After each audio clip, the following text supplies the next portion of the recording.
Hello दोस्तों, आप सबका स्वागत है। आज हम देखने वाले हैं कला एवं संस्कृति का पार्ट 4, पार्ट 1, पार्ट 2 और पार्ट 3 में प्रत्येक पार्ट में मैं 100 क्वेश्चन अपलोड कर चुका हूं। आप ज़रूर देखिएगा वो वीडियो, बहुत ही अच्छी वीडियो है, बहुत अच्छे क्वेश्चन हैं। दूरसा आढ़ा ने किस रचना को 5वां वेद एवं 19वां पुराण कहा? वेली किशन रुक्मिणीरी। बीकानेर के किस शासक ने अपनी पोत्री का विवाह शहजादे सलीम से किया? राय सिंह ने। बीकानेर के शासक राय सिंह ने अपनी पोत्री का विवाह शहजादे सलीम से किया था। बीकानेर के किस शासक को अकबर ने जोधपुर का प्रशासक नियुक्त किया? राय सिंह को। बीकानेर के किस शासक को अकबर ने जोधपुर का प्रशासक नियुक्त किया था? राय सिंह को। बीकानेर के किस शासक को महाराजाधिराज की उपाधि धारण की? तो बीकानेर के किस शासक ने महाराजाधिराज की उपाधि धारण की थी? राय सिंह ने। अकबर ने राय सिंह को मनसब कितना प्रदान किया? 4000। जहांगीर ने राय सिंह को मनसब कितना प्रदान किया? 5000। किस बीकानेर शासक ने आधा सिरोही महाराणा प्रताप के सौतेले भाई जगमाल को दे दिया? राय सिंह ने। मुंशी देवी प्रसाद ने किसे राजपूतानी का करण कहा? राय सिंह को। राय सिंह की मृत्यु के बाद जहांगीर ने किसे बीकानेर का शासक बनाया? दलपत सिंह को। राय सिंह की मृत्यु के बाद जहांगीर ने किसे बीकानेर का शासक बनाया? दलपत सिंह को। देखिए, यहाँ से 4 क्वेश्चन बन जाते हैं। कितने क्वेश्चन? 4 क्वेश्चन। देखिए कैसे। राय सिंह की मृत्यु के बाद बीकानेर का शासक कौन बना? दलपत सिंह। राय सिंह की मृत्यु के बाद जहांगीर ने किसे बीकानेर का शासक बनाया? दलपत सिंह को। दलपत सिंह को बीकानेर का शासक किसने बनाया? जहांगीर ने। और चौथा क्वेश्चन क्रम पूछा जा सकता है। तो राय सिंह के बाद कौन आया था? दलपत सिंह। इतना तो जरूर याद रखें ताकि प्रश्न करने में आसानी हो।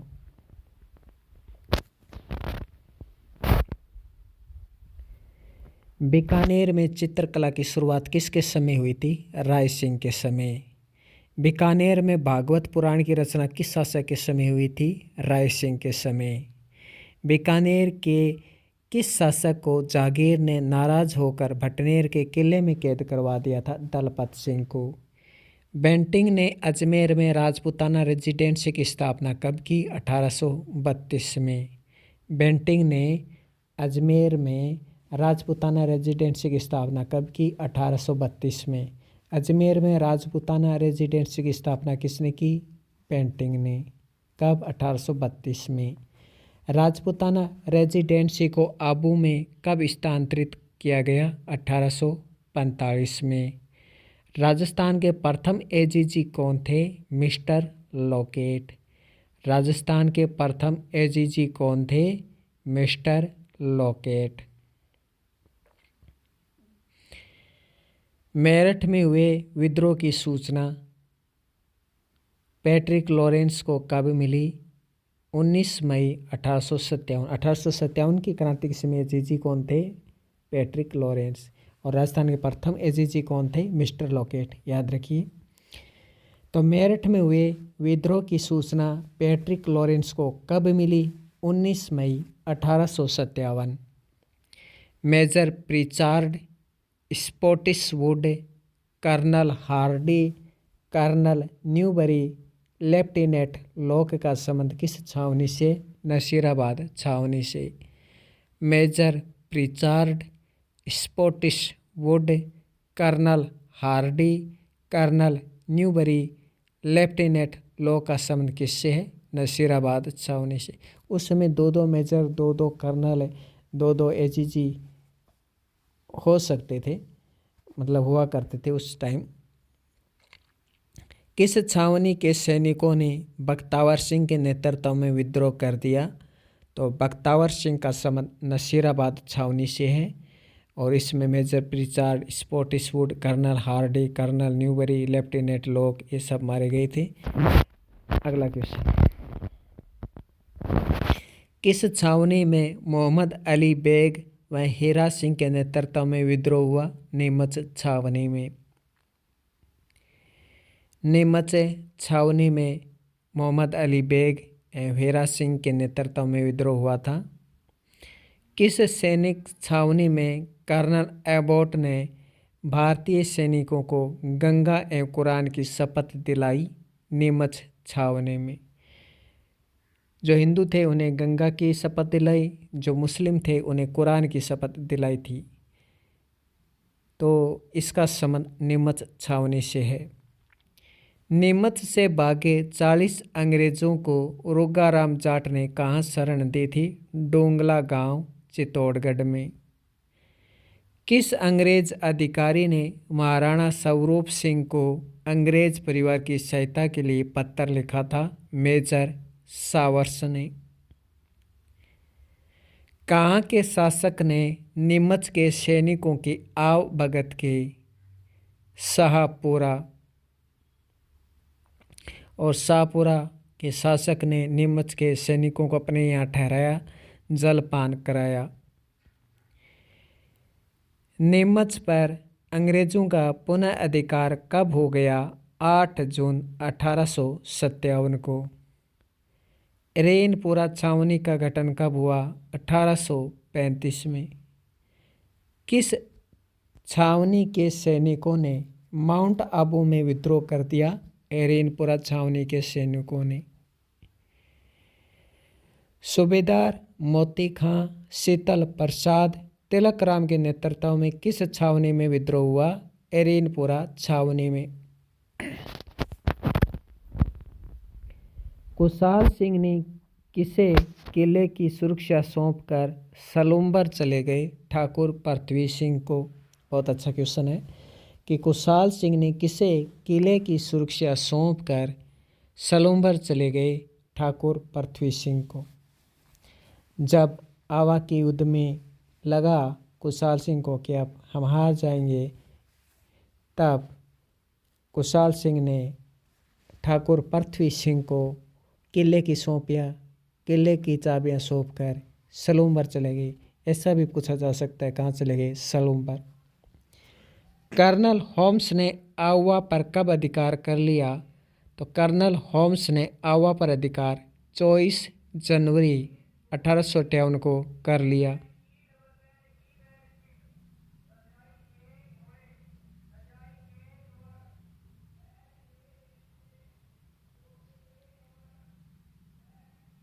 ठाकुर कुशाल सिंह को किसने शरण दी थी?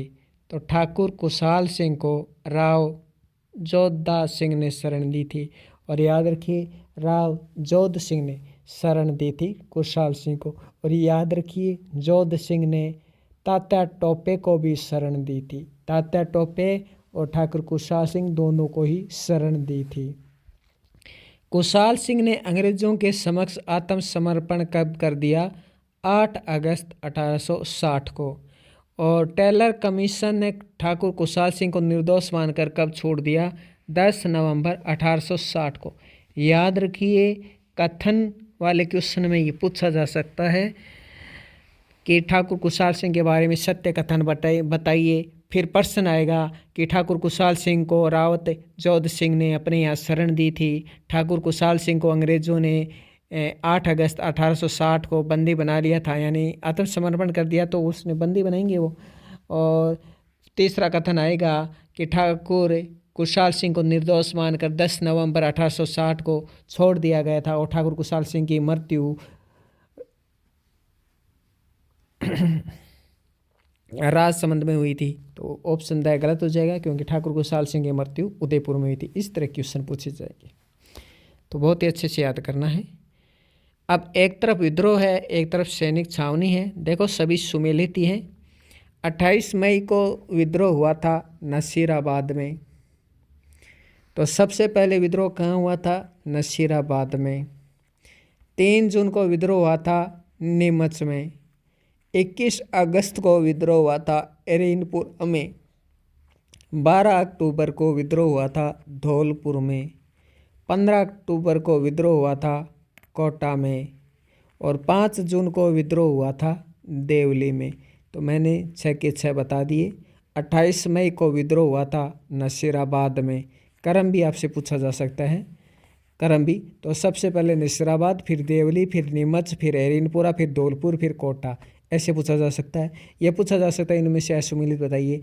28 मई को विद्रोह हुआ था नसीराबाद में, 3 जून को विद्रोह हुआ था नीमच में, 5 जून को विद्रोह हुआ था देवली में, 21 अगस्त को विद्रोह हुआ था एरिनपुरा में, 12 अक्टूबर को विद्रोह हुआ था धौलपुर में और 15 अक्टूबर को विद्रोह हुआ था कोटा में। अब देखिए धौलपुर भी आ गया। राव रामचंद्र देवा और हीरालाल का संबंध किसे? तो धौलपुर से है, उसमें शासक था भगवंत सिंह। तो राव रामचंद्र देवा हीरालाल का संबंध धौलपुर से है। टोंक के किस सामंत ने तात्या टोपे की सहायता की थी? तो नासिर मोहम्मद खान ने। नासिर मोहम्मद खान ने। किस शासक जयपुर के शासक ने एडन की सहायता की थी? तो राम सिंह द्वितीय ने की थी। ब्रिटिश सरकार ने किसे कोटपुतली की जागीर दी एवं केसर ए हिंद की उपाधि दी? राम सिंह द्वितीय को। ब्रिटिश सरकार ने किस बीकानेर शासक को टिब्बी परगना दिया एवं 41 गांव प्रदान किए? तो टिब्बी परगना के 41 गांव प्रदान किए सरदार सिंह को। किस सैनिक छावनियों ने विद्रोह में भाग नहीं लिया? तो खेरवाड़ा एवं बयावर ने। खेरवाड़ा एवं बयावर ने भाग नहीं लिया। ये भी छावनी थी, खेरवाड़ा एवं बयावर, इन्होंने भाग नहीं लिया। सबसे शक्तिशाली छावनी कौन सी थी? नसीराबाद। तात्या टोपे ने प्रथम बार राजस्थान में कहाँ से प्रवेश किया? मांडलगढ़ भीलवाड़ा। दूसरी बार बांसवाड़ा से किया था, पहली बार मांडलगढ़ भीलवाड़ा से किया था। गुर्जर एवं मेवों ने भरतपुर में कब विद्रोह कर दिया? 31 मई 1857 को। और ये क्वेश्चन पूछा जा चुका है एग्जाम में। तो गुर्जर एवं मेवों ने भरतपुर में कब विद्रोह कर दिया? 31 मई 1857 को। अब देखिए सत्य असत्य वाले कथन, क्योंकि हम एग्जाम के पैटर्न के आधार पर ही चल रहे हैं। तात्या टोपे के बारे में असत्य कथन छांटिए। कोठारिया के रावत जोध सिंह ने तात्या टोपे की सहायता की थी, सही है। झालावाड़ के शासक पृथ्वी सिंह को तात्या टोपे ने हराया था, यानी पृथ्वी सिंह को तात्या टोपे ने हराया था, सही है। बांसवाड़ा शासक लक्ष्मण सिंह को पराजित कर बांसवाड़ा पर अधिकार कर लिया, ये भी सही है। कर्नल होम्स ने राज संबंध में तात्या टोपे को पराजित किया, ये बात तो सही है कि कर्नल होम्स ने तात्या टोपे को पराजित किया था, लेकिन राज संबंध में किया था, ये बात गलत है। किस पॉलिटिकल एजेंट ने टोंक को मुक्त कराया? तो मेजर ईडन ने। जयपुर का पॉलिटिकल एजेंट मेजर ईडन आया था टोंक के। और किस पॉलिटिकल एजेंट ने टोंक को मुक्त कराया? मेजर ईडन ने। कोटा पर रॉबर्ट्स के नेतृत्व में पुनः अधिकार कब हुआ? तो कोटा पर रॉबर्ट्स के नेतृत्व में पुनः अधिकार कब हुआ? 30 मार्च 1858। याद रखिए, ये पूछा जा सकता है कि कोटा पर रॉबर्ट्स के नेतृत्व में पुनः अधिकार कब हुआ था? 30 मार्च 1858 में। डुंगरजी व जवाहरजी ने किन राज्य की सेनाओं के विरुद्ध संघर्ष किया? बीकानेर एवं जोधपुर। याद रखना, डुंगरजी एवं जवाहरजी ने किस राज्य की सेना के विरुद्ध संघर्ष किया? बीकानेर एवं जोधपुर, दोनों ही हैं, दोनों के विरुद्ध किया था। बालों की वेणी में गुथा जाने वाला आभूषण कौन सा है? ये एग्जाम में कई बार पूछा जा चुका है। बालों की वेणी में गुथा जाने वाला आभूषण कौन सा है? गोफन। कोको नाक का है, फेणी नाक का है, खीवण नाक का है, बोगली नाक का है, बलनी नाक का है, तिल्ली नाक का है, भंवरकड़ी नाक का है और बुलाक आभूषण भी नाक का है। दामना एवं बिंटी आभूषण हाथ की अंगुली का है। निम्बोरी गला का है, वैजयंती गला का है, रामनवमी गला का है, मोहरन गला का है, सरी गला का है और बजंती आभूषण भी गला का है। गुजरी कलाई का है, उतरनी कलाई का है, बगड़ी कलाई का है, पछेली, तो पछेली है वो हाथ की अंगुलियों का आभूषण है। नरमों के कलाई का है, पाटला कलाई का है, गोखरू कलाई का है। और इसके अलावा नौगरी आभूषण, नौगैरी, वो भी कलाई का है। तो ये इतने आभूषण कलाई के हैं। इसमें से एक आभूषण है वो कलाई का ना होकर हाथ की अंगुलियों का है, वो है पछेली आभूषण। पछेली अंगुलियों के सभी अंगुलियों में पहना जाता है। पछेली पछेली क्या होता है, एक हार सा होता है अंगुलियों का छोटा सा, इसमें प्रत्येक अंगुली में ऐसे कड़ियाँ जोड़ी जाती हैं, फिर ऐसे, है ना, आपने देखा होगा। तो गोजरी कलाई का है, उतरनी, इसे उतरनो भी कहते हैं, ये कलाई का है, बगड़ी कलाई का है, पछेली, ये पछेली वैसे तो है अंगुलियों का, लेकिन अंगुली ऑप्शन में ना आए तो कलाई का मान लिया जाएगा। नरमुख कलाई का है, पाटला कलाई का है, और गोखरू आभूषण भी कलाई का है। रखन एवं मेख आभूषण है दांत का। मेखला कमर का, मेखला कमर का है, जबकि मेख दांत का है। इसके अलावा रखन है, ढोंस है, चोंप है, चोंप याद रखना वो दांत का है चोंप। शकुंतला पैर का है, नेवरी पैर का है, नूपुर पैर का है, आंवला पैर का है, हीरानामी पैर का है, रिमजोल पैर का है। एक बार फिर से देखिए, शकुंतला, नेवरी, नूपुर, आंवला, हीरानामी, रिमजोल ये पैर के हैं।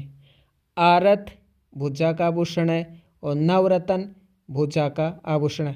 क्या करते हैं कि नवरत्न गले में, नहीं गले का नहीं है नवरत्न, नवरत्न हाथ की भुजा का आभूषण है। इसके अलावा अडकाणियों, एक बार एग्जाम में क्वेश्चन आया था अडकाणियों, तो ऐसे तो नहीं देना चाहिए, अडकाणियों आ गया था तो आ गया। तो अडकाणियों भुजा का है, और आणत, आणत भी भुजा का आभूषण है। तो आरत, आणत, नवरत्न, अडकाणियों ये भुजा के आभूषण है। इसके अलावा टड्डा आभूषण भी भुजा का है। बलेवड़ा आभूषण, बलेवड़ा गला का है। अरसी आभूषण हाथ के अंगूठा का है। चौथ नामक आभूषण कमर का है। अगला देखिए, किस चौहान शासक को, देखिए जितने भी महत्वपूर्ण आभूषण थे मैंने आपको बता दिए, बजट भी आपको बता दिया। तुलसी, तुलसी आभूषण कहाँ पहना जाता है बताइए मुझे। आंवला पैर का, तुलसी गले का है।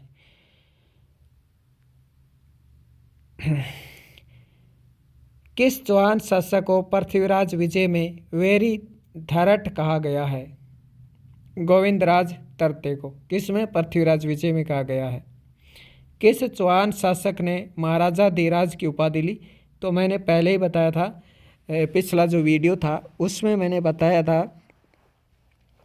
कि सर्वप्रथम वह चौहान शासक जिसने सर्वप्रथम महाराजा धीराज की उपाधि ली वो सिंहराज है। और ये भी बताया मैंने कि दो शासकों ने ऐसी उपाधि ली थी महाराजा धीराज की, और वो दो शासक हैं, एक तो सिंहराज जिसने सर्वप्रथम उपाधि ली थी, और दूसरा है दुर्लभ राज द्वितीय। ये दो शासक है जिसने महाराजा धीराज की उपाधि ली। अब एग्जाम में क्वेश्चन कैसे आएंगे? अब इस तरह नहीं लगी कि निम्न में से वे कौन कौन शासक है जिसने महाराजा धीराज की उपाधि ली? दुर्लभ राज द्वितीय, सिंहराज, ऐसे ऑप्शन देंगे, फिर देंगे अ ब स, अ ब स द, अ ब द, ऐसे। हर्षनाथ शिलालेख में महाराज की उपाधि किसने ली? तो ये महाराज की उपाधि, ये महाराजा धीराज की उपाधि, थोड़ा सा अंतर समझेंगे। तो हर्षनाथ शिलालेख में महाराज की उपाधि ली थी चौहान शासक वाकपति राज प्रथम ने। तो देखिए महाराज की उपाधि वाकपति राज प्रथम ने ली थी। इसका उल्लेख इसमें हर्षनाथ शिलालेख में है। क्वेश्चन हाई लेवल का बनाएंगे तो ऐसा ही बनाएंगे, शिलालेख पूछ लेंगे। परम भट्टारक महाराजाधिराज परमेश्वर की उपाधि किसने ली? तो पृथ्वीराज प्रथम और अर्णोराज चौहान दोनों ने ली। परम भट्टारक, महाराजाधिराज परमेश्वर अर्णोराज चौहान और पृथ्वीराज प्रथम पधार रहे हैं। तो परम भट्टारक महाराजाधिराज परमेश्वर की उपाधि किसने ली? पृथ्वीराज प्रथम अर्णोराज चौहान ने ली थी। अगला क्वेश्चन, देव घोष एवं धर्म घोष नामक विद्वान किसके दरबार में रहते थे? अर्णोराज चौहान के दरबार में। अर्णोराज को अन्ना जी भी कहते हैं। तो देव घोष एवं धर्म घोष नामक विद्वान किसके दरबार में रहते थे? अर्णोराज के दरबार में। पृथ्वीराज चौहान तरते की छत्री गाँव है। अब आप राजस्थान में बताओगे, मुझे पता है, लेकिन राजस्थान में पृथ्वीराज चौहान तरते की छत्री नहीं है, छत्री काबुल गजनी में। ऐसे कैसे हो सकता है? हमने देखा था। तो आपने जो देखा था वो स्मारक है। पृथ्वीराज चौहान तरते का स्मारक पूछे वो अलग है, और पृथ्वीराज चौहान तरते की छत्री है वो काबुल गजनी में। वैसे अब छत्रियाँ कहीं भी कोई कहीं भी बना देते हैं, तो वैसे कोई इम्पोर्टेंट जो मेन छत्री है वो काबुल गजनी में ही है। पृथ्वीराज तरते के दरबारी विद्वान जयनक, भट्ट, वागीश्वर, विद्यापति गौड़, पृथ्वी भट्ट, जनार्दन, विश्वरूप, आसाधर।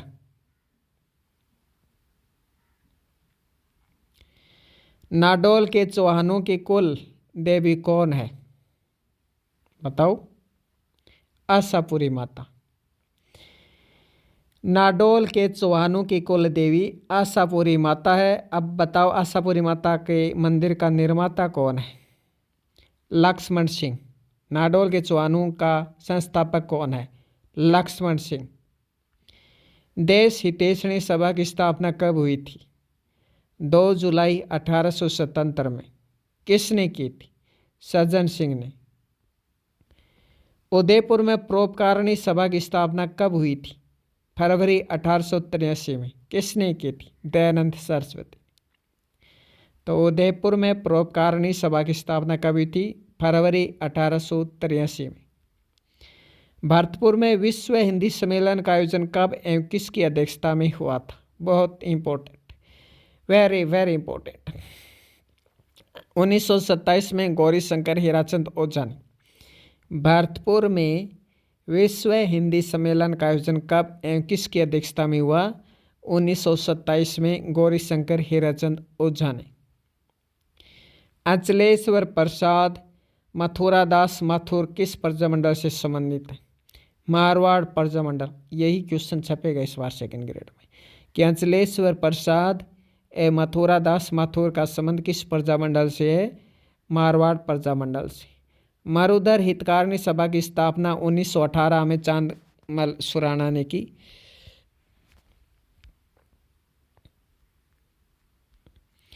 राजपूताना देशी राज्य परिषद की स्थापना किस किसने मिलकर की? बहुत ज़्यादा इंपॉर्टेंट है।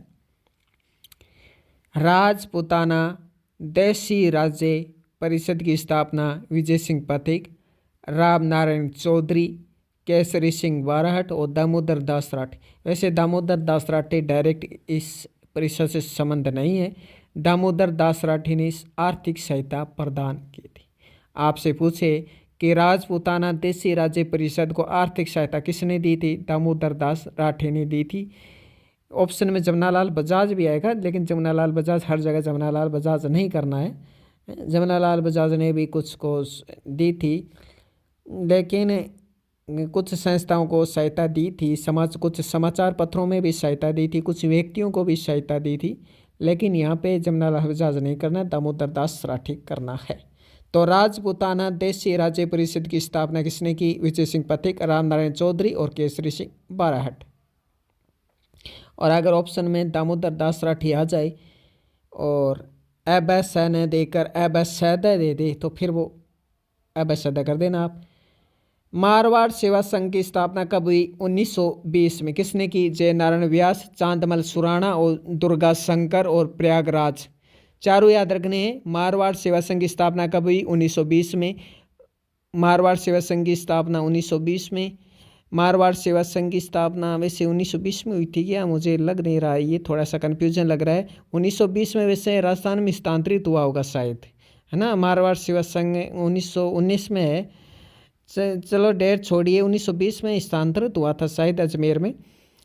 1920 ये छोड़िए एक बार, लेकिन ये देख लीजिए, जय नारायण व्यास, चांदमल सुराणा, दुर्गा शंकर, प्रयागराज। ये तो आप याद ही है, जय नारायण व्यास और चांदमल सुराणा, ये तो याद ही है। वो क्यों देगा, ये देगा ही नहीं, वो सीधा देगा दुर्गा शंकर, प्रयागराज, जय नारायण व्यास, ये तीनों साथ में देगा।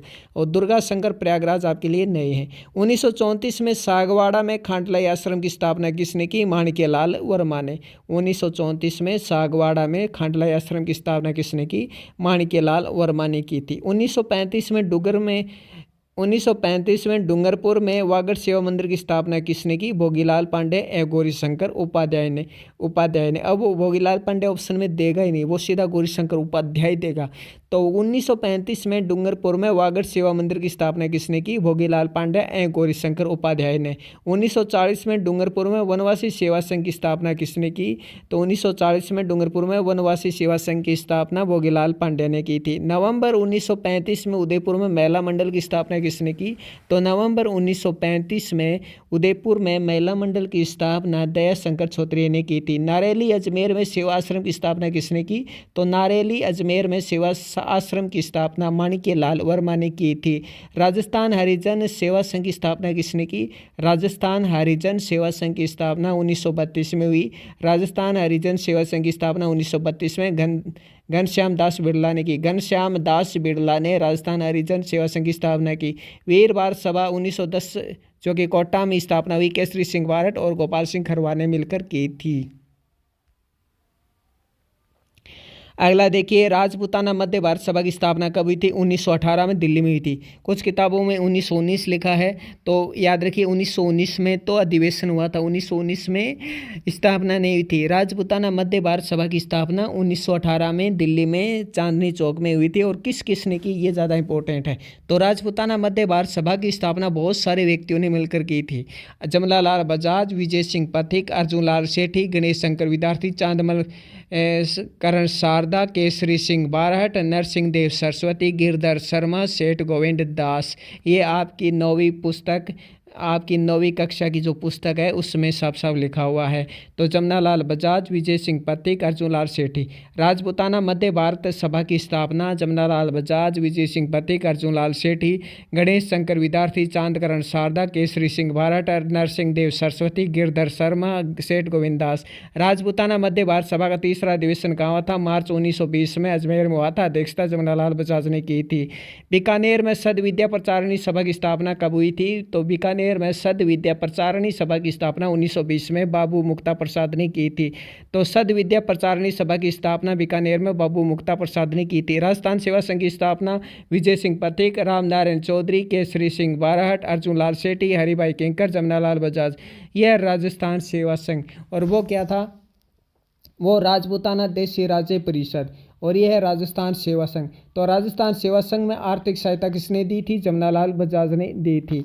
तो राजस्थान सेवा संघ की स्थापना विजय सिंह पथिक, राम नारायण चौधरी, केसरी सिंह बारहट, अर्जुन लाल सेठी, हरिभाई किंकर, जमनालाल बजाज ने की थी। राजस्थान सेवा संघ का कार्यालय अजमेर में कब स्थानांतरित किया गया, अक्टूबर 1920 में। राजस्थान सेवा संघ का कार्यालय अजमेर में अक्टूबर 1920 में स्थानांतरित किया गया था। अस्पृश्यता निवारण संघ की स्थापना किसने की, अस्पृश्यता निवारण संघ की स्थापना हरिनारायण शर्मा ने की थी। किसने राज रुपये की भूमिका में डिंगल को राजस्थान की भाषा कहा है, किसने राज रुपये की भूमिका में डिंगल को राजस्थान की भाषा कहा है, तो रामकरण ओसापा ने। अगला देखिए, किस रचना के कारण कन्हैयालाल सेठिया पर राजद्रोह का मुकदमा लगाया गया, आरोप लगाया गया, अग्निवीणा। शेखावटी किसान आंदोलन का कारण इनमें से कौन सा है, तो देखिए, जरीब की लंबाई आधी कर दी गई, इजाबा कर बढ़ा दिया गया, जकात कर लगा दिया गया, लांता कुंता कर लगाया गया, ये सभी है। आगे देखिए, खरनाल नागौर में तेजाजी का मंदिर किसने बनवाया, तो खरनाल नागौर में तेजाजी का मंदिर अभय सिंह ने बनवाया था। किस क्षेत्र का संबंध अंतरौली घराने से नहीं है, तो जैसलमेर का संबंध अंतरौली घराने से नहीं है। अंतरौली घराने से उनियारा का संबंध है, अंतरौली घराने से बूंदी का संबंध है, अंतरौली घराने से झालावाड़ का संबंध है। पावड़ा गीत क्या है, पावड़ा गीत एक सगुण भक्ति गीत है। हड़बूजी के मुख्य मंदिर का निर्माता कौन है, हड़बूजी का मुख्य मंदिर बेंकटी फलोदी में अजीत सिंह ने बनवाया था। थोरी जाति के लोग पाबूजी का यश ज्ञान करते समय कौन सा अध्यय बताते हैं। देखिए, थोरी जाति के लोग बाबूजी का यश गान करते समय कौन सा वाद्य यंत्र बजाते हैं? सारंगी। यहाँ पे माठ मत कर देना। वो फड़ के समय बताते हैं और संगीत के समय बजाते हैं वो रावणता बजाते हैं, तो अलग अलग होते हैं। और रावणता देखिए रामदेव जी, बाबूजी, डूंगर जी, जुआर जी, ये तीनों ही आते हैं। लेकिन थोरी जाति के लोग बाबूजी का यश गान करते समय कौन सा वाद्य बजाते हैं? सारंगी। हड़बू जी का मुख्य मंदिर का निर्माता कौन है? अजीत सिंह। पावड़ा गीत कैसा है? गुण भक्ति गीत। किस क्षेत्र का समय? अंतरौली ग्रानी से नहीं है, जैसलमेर का नहीं है, झालावाड़, बूंदी, अंधियारा का है। खड़नाल नागौर में तेजा जी का मंदिर किसने बनवाया? अभय सिंह ने। और शेखावटी किसान आंदोलन का कारण निम्न में से कौन सा नहीं है? ऐसा जाए तो देखिए मैं ऑप्शन देता हूँ। जकात कर, इजाफा कर, लांता कुंता कर, जरीफ की लंबाई 2 गुनी कर देना। तो 2 गुनी नहीं की थी, आधी कर दी गई थी। ओके, आगे देखिए, किस रचनाकार कन्हैयालाल सेठिया पर राजद्रोह का आरोप लगाया? अग्निवीणा। अग्निवीणा किसकी थी? कन्हैयालाल सेठिया की।